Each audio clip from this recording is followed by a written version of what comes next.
N'aimez pas le monde et ceux qui sont dans le monde. La parole du Seigneur.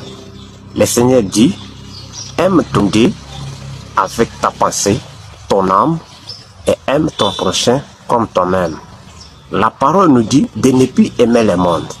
Parce que dans le monde, il y a la convoitise de la chair, la convoitise des yeux et l'orgueil de vie. C'est ceux qui sont dans le monde. C'est pourquoi le Seigneur nous interdit de ne plus aimer le monde.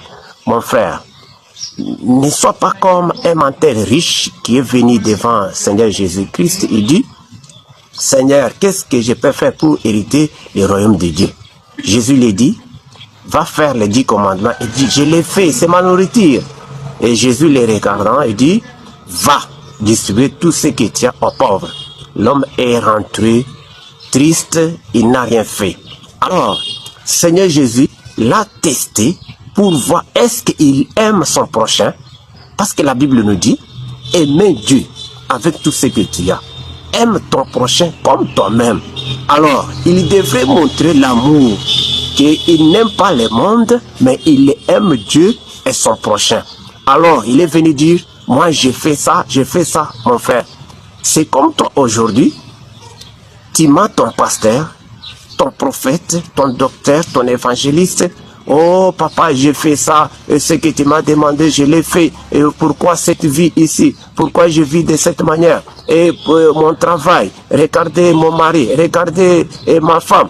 Alors tout ce que tu donnes comme des rapports, ce sont des mensonges comme un homme riche ici qui dit je pratique la parole de Dieu. Quand on l'a demandé de l'amour, il a refusé de pratiquer l'amour. On lui dit va distribuer.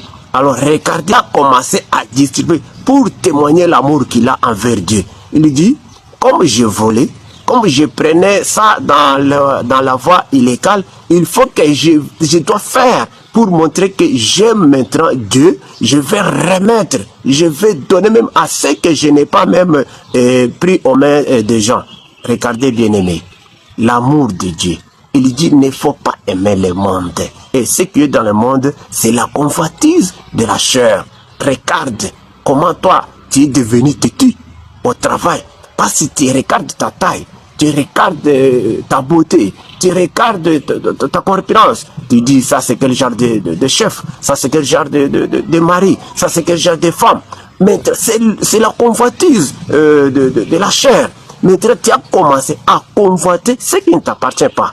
Tu vois, tu as commencé à convoiter des maris qui ne t'appartiennent pas. Parce que tu dis, non, avec ma beauté ici, est-ce que je peux appartenir à ce genre de mari? C'est ça, la convoitise des yeux. La convoitise des yeux.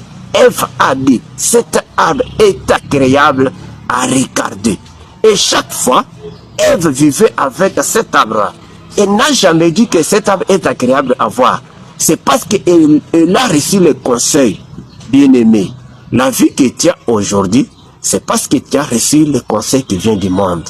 Le monde t'a conseillé, le conseil a ouvert tes yeux. Tu as commencé à immuniser ta femme. Tu as commencé à immuniser même ton travail que tu faisais auparavant là. Tu dis non, moi je ne mérite pas encore ce genre de travail. Maintenant tu souffres, maintenant tu meurs de faim. C'est parce que tu as abandonné le travail que tu fais là. On t'a fait voir que tu es un homme qui a étudié l'orgueil de vie. L'orgueil. On t'a dit tu as des licences, tu as tel. Mais tu n'as pas un travail qui ne convient pas à cette titre-ci. Tu dois travailler pour survivre.